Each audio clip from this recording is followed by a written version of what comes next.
Príbeh, ktorý využijeme na zapamätanie si priebehu a funkcie nervus vestibulocochlearis sa bude odohrávať v jednom veľmi známom zábavnom parku, ktorý sa okrem iného nachádza aj vo Francúzsku. Každopádne napadá vám niečo, čo by predstavovalo rovnovážny systém lepšie ako atrakcie v zábavnom parku?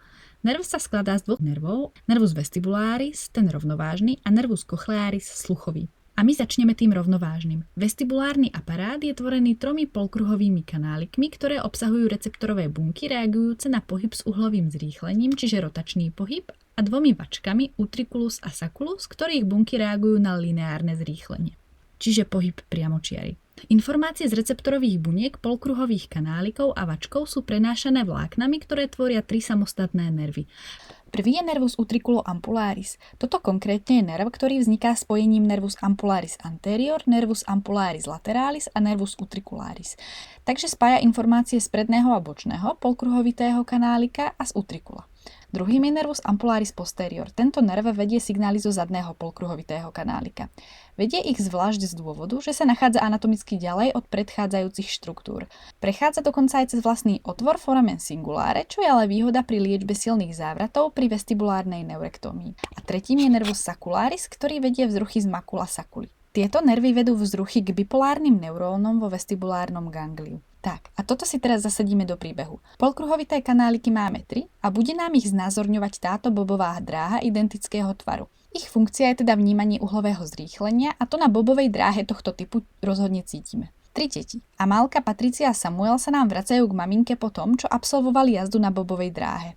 Amálka, tá najmladšia, bola na ružovej bobovej dráhe prednej a bočnej, pretože tieto dve sú pre najmenšie deti. Predná nám bude predstavovať samozrejme ductus semicircularis anterior a nervus ampularis anterior. Bočná ductus semicircularis lateralis a nervus ampularis lateralis. V rámci svojho okruhu bola aj na jazde vláčikom v strašidelnom tuneli, ktorý nám bude predstavovať utriculus a nervus utricularis. Podľa vláčiku pod zemou si urobíme asociáciu.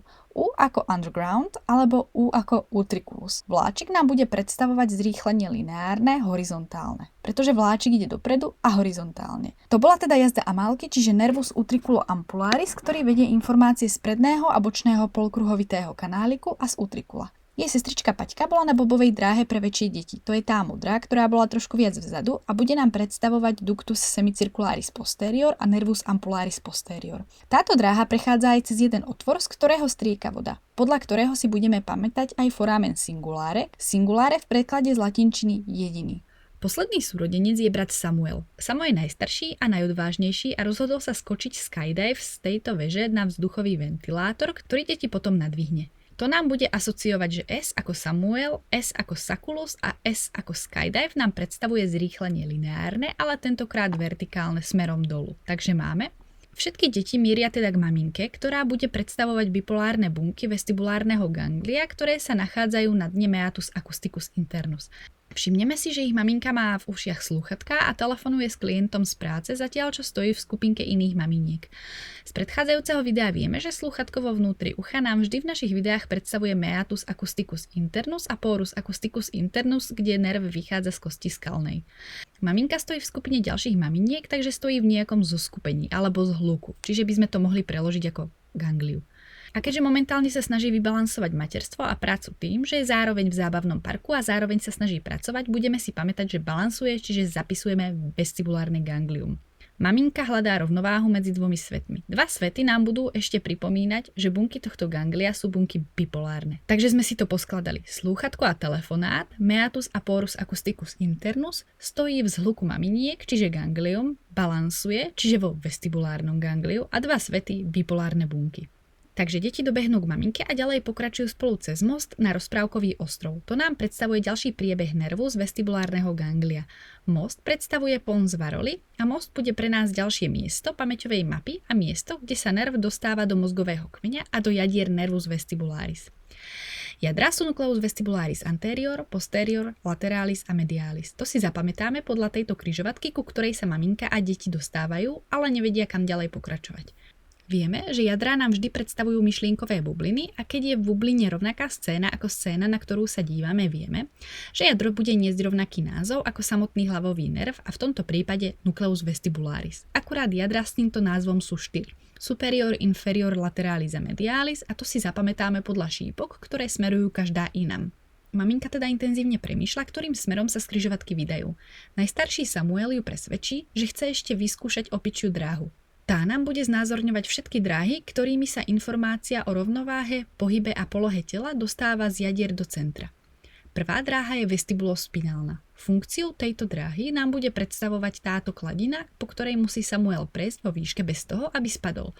Táto dráha funguje ako stabilizátor, ktorý upravuje napätie svalov. Keď začneme padať, táto dráha okamžite vystrelí signál do svalov, aby napla a udržala našu rovnováhu. Takže myslím, že funkčne vidíme asociáciu a asi aj vizuálne. Vestibulospinalis. Dlhá kladina predstavuje miechu. Druhá dráha je vestibuloretikulárna. Táto dráha je prepojovacia dráha, ktorá kontroluje a ladí, aby ostatné dráhy vestibulárneho systému udržiavali rovnováhu.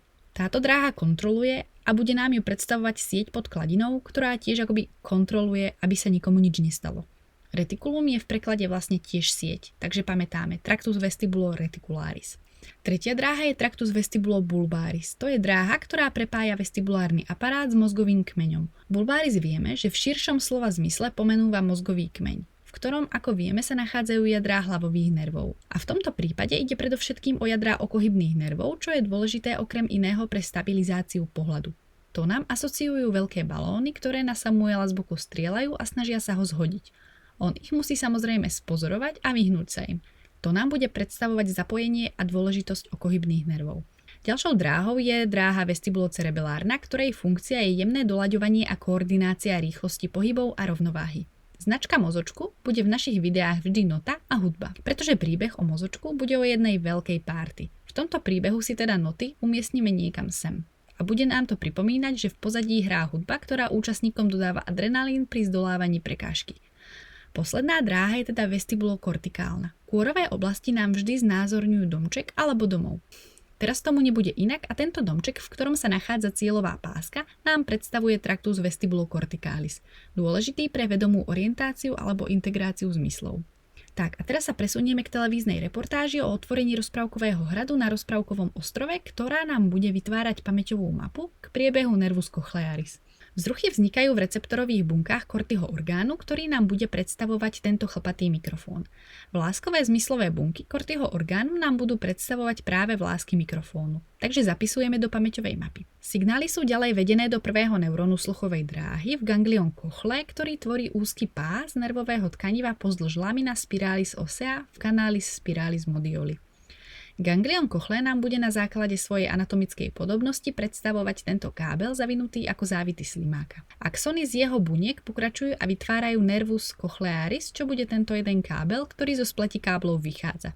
Prechádza cez meatus a porus acousticus internus. Už vidíme, že kameraman sa snaží v slúchatku, ktoré si vkladá do ucha, rozoznať, či je mikrofón správne nastavený a hlasitosť bude dostatočná. Vidíme slúchatko vo vnútri ucha a podľa predchádzajúcich videí samozrejme vieme, že sa bavíme o meatus a porus acousticus internus. V meatus acousticus internus sa nervus vestibularis a nervus cochlearis k sebe prikladajú, obalujú sa spoločnou pošvou a od momentu, kedy nerv opustí skalnú kosť, až do momentu, kedy sa dotkne mozgového kmeňa, putujú ako jeden anatomický nerv a to je nervus vestibulocochlearis. Po výstupe zo skalnej kosti prechádza nervus vestibulocochlearis k mostomozočkovému kútu, kde vchádza do Varelovho mostu, čo nám samozrejme symbolizuje tento most. Televízna dvojica tiež prechádza na rozprávkový ostrov a nečakane sa tu stratia. Na križovatke premýšľajú kam teraz a to vidíme v myšlienkových bublinách nad ich hlavami, ktoré nám ako vždy značia hlavové nervy. Opäť je tam rovnaký obraz, ako vidíme na scéne, preto znovu vieme, že jadrá budú niesť rovnaký názov ako samotné nervy. Premýšľajú, či pôjdu dopredu alebo dozadu, čo značia šípky. A podľa toho vieme, že jadrá budú nucleus cochlearis anterior a nucleus cochlearis posterior. Rozhodnú sa pokračovať lanovkou na štíty pod hradom a natočiť tam reportáž s krásnym výhľadom. Ak ste videli predchádzajúce videá, viete, že toto M tvorené 4 štítmi, kam teraz smerujú, je M ako mezencefalon. A 4 štíty predstavujú kolikuly. Kolikuly sú v preklade z latinčiny hrbolčeky. Naša dvojica sa lanovkou vyvezie na tie nižšie, ktoré pre nás značia colliculus inferior, kde dochádza k prepojeniu na tretí neurón. Dráhou, ktorá prepája jadrá nervus cochlearis a colliculus inferior je lemniscus lateralis, ktorý pre nás bude predstavovať lano lanovky. To lano v našom obrázku tiež v podstate prepája tieto dve štruktúry. Lemniscus je v preklade stužka alebo páska.